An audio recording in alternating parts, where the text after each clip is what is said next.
Hi, ArtfieldWeather.com meteorologist Paul Dorian here on Wednesday, June the 25th. One more day of intense heat and humidity in the DC to Philadelphia to New York City corridor and throughout the Mid-Atlantic region. A backdoor cool front will push southwestward from New England into the Mid-Atlantic region over the next couple of days. By the time we get to Friday, we'll be confined to the 70s, places like New York City, Philadelphia, maybe even across portions of the DC metro region on Friday in the 70s, at least on the northern side of the metro area, maybe down the southern side, reduced to the 80s. But indeed, a backdoor cool front will break the back of this current hot spell that has been quite intense for the past couple of days. Yesterday, Philadelphia reached 101 degrees officially at the airport, PHL. That's the first triple-digit reading there since July of 2012. It broke a record for the date. National Airport, Reagan National Airport in Washington, D.C. topped out at 99 degrees on Tuesday afternoon, just short of the record. Central Park in New York City did break a record, reaching 99 degrees as well, which broke a record for the date. There can be some records today for sure in the Mid-Atlantic region, but overall, perhaps a couple of degrees cooler. I say cooler in quotes here, compared to yesterday. Probably the peak of this current hot spell occurred on Tuesday afternoon, and we certainly get less intense heat on Thursday and downright cool conditions in portions of the Mid-Atlantic region for Friday. Before we kind of focus in on the hot weather in the northeastern part of the nation, let's take a look at the tropical scene across the globe. We did have our first named tropical system in the Atlantic basin. It became a tropical storm, a weak tropical storm.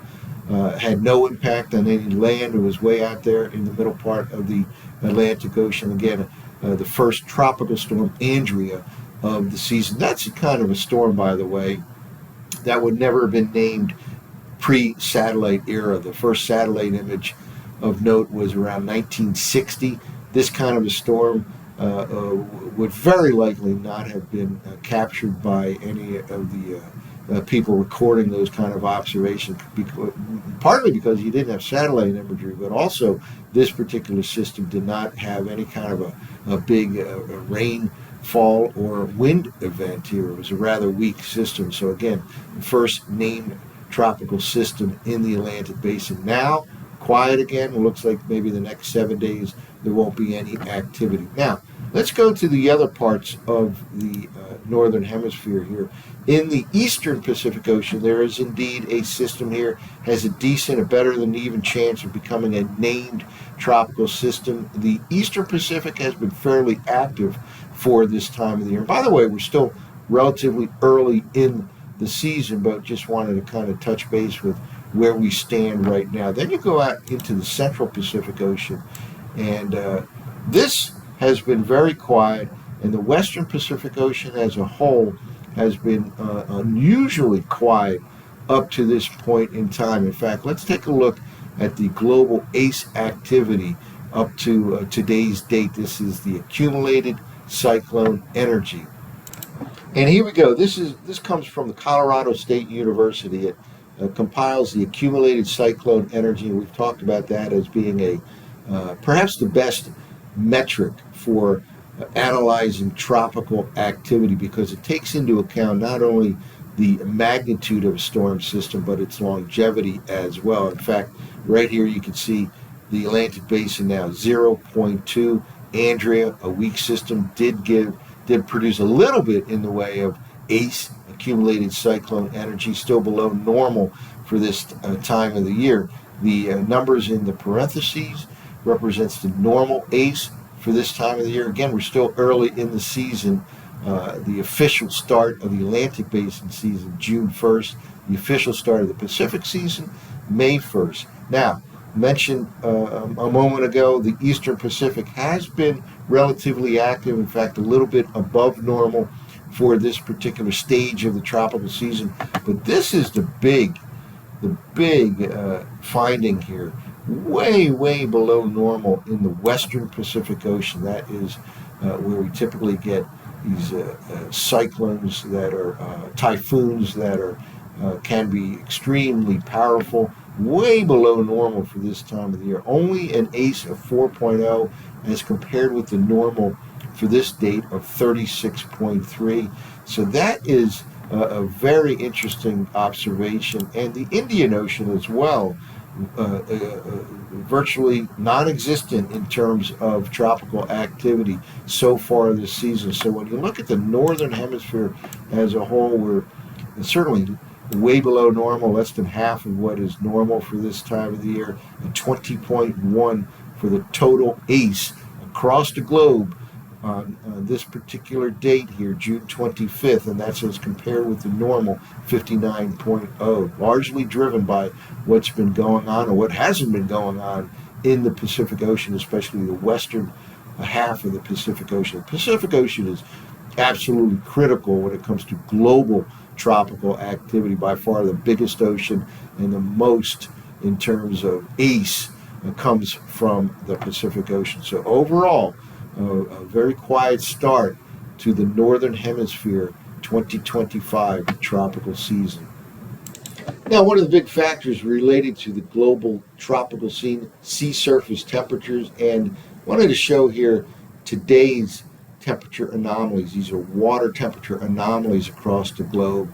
And then look at 1 year ago. And again, we've talked about this, how there's been a dramatic cool down in water temperatures across a lot of the equatorial region of the Pacific Ocean, and especially the Atlantic Ocean area, the main development region in the tropical Atlantic. Far cooler water temperatures than this time a year ago. Again, these are the current values seen right here. This is the equator right here, this line going across right here. Notice a couple of things. First of all, virtually normal to slightly below normal throughout that equatorial part of the Pacific Ocean out here and the Atlantic Ocean out here. Now, let me clear the page here. Again, virtually normal to slightly below normal in this entire region. Now, this particular map comes from the Canadian Met Center. It may appear a little bit different compared to some other maps that are out there. The baseline for comparison used by the Canadian Met Center here in 1992 to 2011. Not sure why they're using that time period, but nonetheless, I'm just looking at trends here. Now, let's go back a year ago and take a look at the difference here. First of all, let's focus in on the Atlantic. This is the main development region of the Atlantic Ocean. The west coast of Africa right here, and here we get into the Caribbean Sea right here. Go back again. It's now looking like this, normal to below normal, compared to a year ago. A big drop off in temperatures. Now, I put out a forecast a few months ago for the tropical season to be normal at best, less active than last year. I'm sticking with that. A lot of people are suggesting it will become a very active and above normal type of season. I don't believe so. And this is one of the limiting factors, in my opinion, the change in temperatures right here in the main development region of the Atlantic Basin. We'll see how that evolves. By the way, you can get all the details on the Arcfield Weather Tropical Outlook on arcfieldweather.com. Just go to the seasonal outlooks. Now, let's take a look here in the Pacific Ocean. Again, current conditions right here, the equator right along that line here a year ago. Some colder than normal conditions off the west coast of South America, but large area in the central Pacific Ocean was warmer than normal a year ago, and now it's normal. So again, really a big difference in this equatorial region right here, basically right in this area from a year ago to right now. Again, we'll take one last look at that here. The tropical areas are extremely important. That's where a lot of the energy in the atmosphere is focused on the tropics. So what goes on with respect to water temperatures, critically important on a global basis here. So again, a year ago, had a lot of warm conditions out here. Even, by the way, out across the Indian Ocean, right here along the equator. Notice a big change out there as well. So very interesting. We'll continue to monitor this drop off in temperatures from a year ago, especially right here along the equator, to what we have right now. Well, let's get back to the continental U.S. and the heat wave that will feature one more day of intense heat and humidity in places like D.C., Philadelphia, New York City. Certainly, there can be some record high temperatures once again this afternoon. The back is broken for this heat wave over the next couple of days, however, with the passage of a backdoor cool front. Backdoor cool fronts are a very interesting phenomenon that takes place in many parts of the world, but especially the northeastern part of the U.S. And primarily, you hear about backdoor cool fronts during the months of March and April, where any kind of a shift in the low-level winds to an east or northeast direction, in other words, an onshore flow of air, can bring about big-time temperature changes over a short period of time. The Western Atlantic is certainly cooler than the air temperature in a lot of time periods in March and April, but especially this time of the year when you have 100-degree atmospheric temperatures, air temperatures. Meanwhile, the ocean temperatures just off New Jersey, for example, could be in the 60s this time of the year. So any kind of a low-level wind shift to an onshore flow can bring about big-time temperature changes. For example, Boston yesterday near 100 degrees. Tomorrow they'll be lucky to reach 70 degrees with the passage of that backdoor cool front, which pushes from the northeast to the southwest. And with this change in temperatures over the next couple of days, between the intense heat and humidity today and noticeably cooler conditions by Friday, certainly there will be some scattered showers and strong thunderstorms, potentially even some severe thunderstorms during this next couple of days, that transition from the intense heat and humidity today to much cooler by Friday. This is NOAA's Storm Prediction Center outlook for today. Some possibility of strong to severe thunderstorms in the Mid-Atlantic region will go into tomorrow. Similar, especially south of the Pennsylvania-Maryland border across D.C., there can be some strong to severe thunderstorms. Even into the day on Friday, the western part of the Mid-Atlantic region can see some strong to severe thunderstorms. So again, during this transition from today to the latter part of the week, there can be some strong to severe thunderstorms. Well, let's walk through last night's zero-Z run of the GFS. All of these maps from tropicaltidbits.com. We've talked about, one of the main culprits to this heat wave in the Northeast, the repositioning of that upper-level ridge from the western U.S. to the northeastern states. And here we are on Wednesday, still very, very strong ridge overhead. The heights are way above normal for this particular time of the year. And again, a very strong ridge over the northeastern states. But this ridge starts to break down. It starts to weaken beginning later today and continuing into the day on Thursday. And not only does it start to break down, it kind of shifts to the south, and that changes everything for the northeastern part of the nation. That allows the formation of a backdoor cool front. The combination of that weakening upper level ridge, high pressure, surface high pressure building into southeastern Canada will help to produce this backdoor cool front, and that'll first impact Maine today, Boston by tomorrow, much, much cooler, and Philadelphia much, much cooler by Friday, and even down into D.C. by Friday.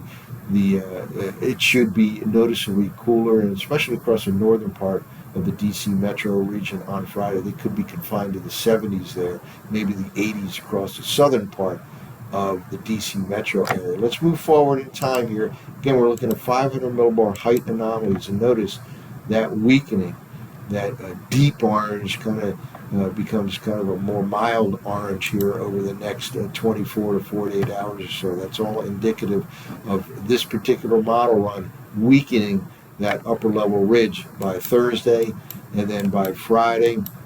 Now, some parts of it remains right through the weekend and into the early part of next week. But we'll see as we go through next week, and Tuesday is the first day of the month of July. Here we are on Sunday. and then into the day on Monday. Now notice we're starting to develop here kind of a neutral area right in this part of the of North America by early part of next week. Now let's continue to move forward in time.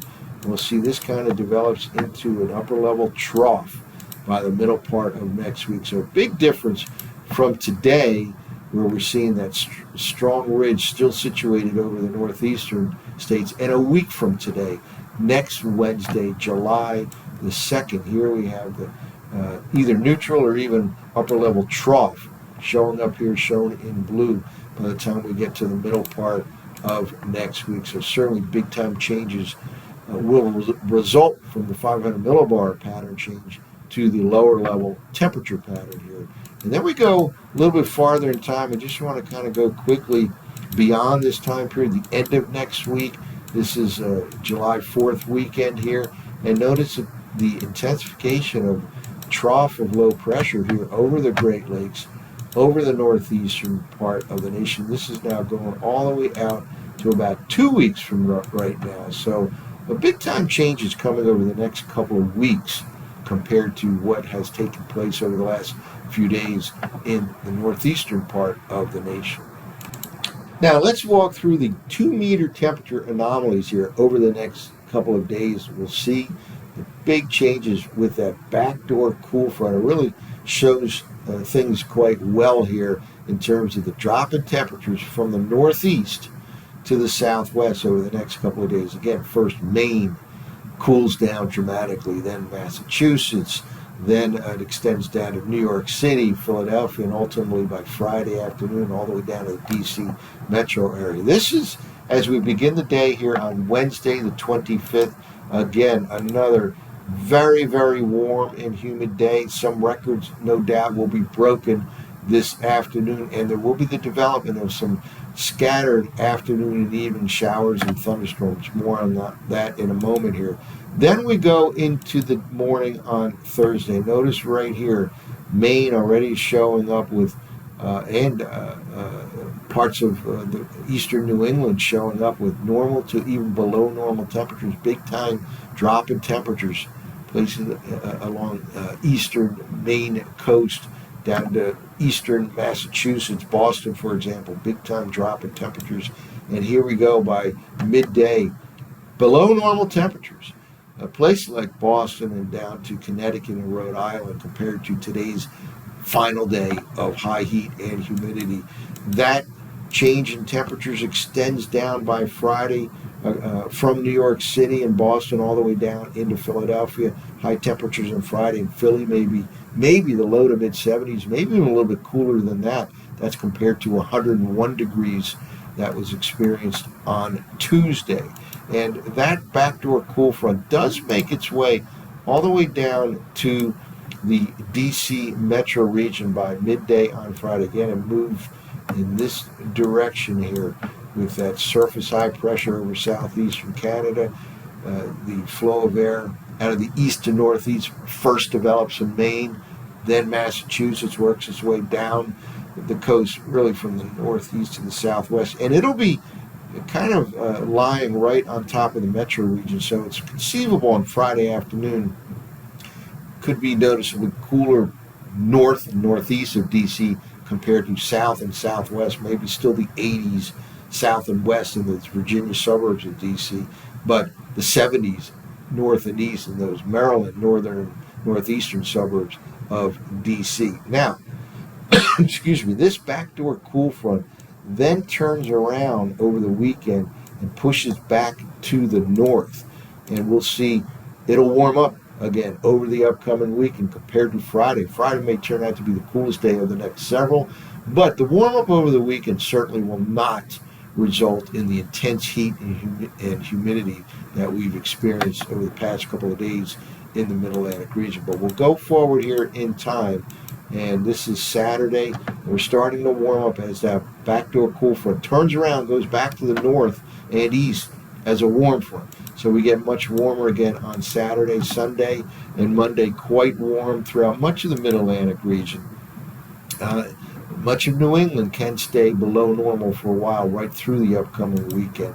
But things change on Monday and Tuesday ahead of the next cold front. We get a lot of warmer than normal conditions here in the northeastern part of the nation. Then by the time we get to Tuesday, there will be a very noticeable drop in temperatures across the middle part of the nation, the Midwest, on the backside of a cold front. That cold front will be a conventional cold front, moving in from west to east as it arrives in the eastern states, probably around Tuesday time frame, July the 1st here, and then we get into the middle part of next week. And from this point on, the eastern half of the nation, much of it will be normal to even below normal for, I would say, at least the second half of next week going into the July the 4th weekend.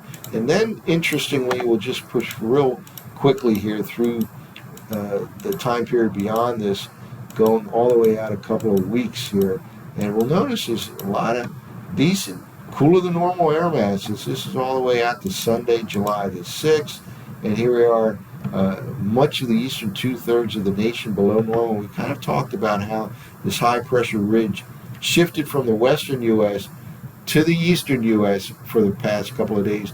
Tends to shift back to the west for much of the month of July, I believe. So the real heat may start in the plains and then extend out across the western U.S. But here we are all the way out. Let's go all the way out to 2 weeks from today. This is all the way out to July the 9th, 2 weeks from today. And again, lots of signs that the eastern half of the nation will have far different experience in terms of temperatures next week and the following week, whereas the western U.S. will really start to heat up as that upper level ridge shifts back to the west. Well, let's wrap up with the surface forecast maps. Again, a key player on the field here showing up this morning at high pressure over southeastern Canada. You have that upper level ridge starting to weaken over the mid-Atlantic region. This is the surface high pressure system, and the winds blow clockwise around highs, and there is your development of that east to northeast flow of air. That will help to promote this backdoor cool front that will move to the southwest over the next couple of days, breaking the back of this current heat wave. And this transition between today's high heat and humidity across the middle and northeast U.S. and the much cooler conditions by the end of the week will come with some scattered showers and potentially strong to severe thunderstorms. And here we go into the afternoon and evening hours, and the chance of showers and thunderstorms will return this afternoon to the mid-Atlantic region and increase some on Thursday. This is late in the day on Thursday. And again, any of these storms can be strong to severe. Now, notice this high pressure by late tomorrow around the east coast of Maine. So it moves southeastward over the next 24 hours or so, and it's continuing to move, and that allows that backdoor cool front to turn around over the weekend and move back to the north as a warm front. So let's clear the page here and move forward here. Again, unsettled weather pattern sets up here. This is now late Friday, and that backdoor cool front is right around the D.C. metro region at this time. Now the high is shifting off the coast, and winds blow clockwise, so that starts to push that backdoor cool front back to the north as a warm front, and we turn warmer over the upcoming weekend. This is Saturday and into late Saturday, and there certainly can be some showers and potentially strong thunderstorms on Saturday. Not an all-day rain. And then Sunday, much the same with some scattered showers and thunderstorms. Very warm conditions, probably returning to the 90-degree mark by Sunday in places like D.C., maybe even Philly and New York City. Stays quite warm Monday into Tuesday, and then we get that next frontal system by the time we get to Tuesday, which is the first day of the month of July. We have a cold front dropping in this fashion here, kind of a conventional cold front, not the backdoor style, but the conventional west to east moving front, or northwest to southeast. And that probably clears the coast by the middle part of next week. There can be some strong showers and thunderstorms later Tuesday with that frontal system, that cold front. And then by the time we get to Wednesday, we start to get this cooler air mass here. There will be high pressure over the Midwest, over the Great Lakes by the time we get to the middle of next week. And it looks like decent temperature pattern for this part of the nation, Great Lakes, Mid-Atlantic, Northeast, the second half of next week. So we opened up with a lot of talk about the tropical activity, still relatively quiet, unusually quiet across the globe for this stage of the season, and the heat wave. One more day of intense heat and humidity across the Mid-Atlantic, Northeast U.S., but things change dramatically over the next 24 to 48 hours or so with the passage of a backdoor cool front. That's it for now. For ArcfieldWeather.com, this has been meteorologist Paul Dorian.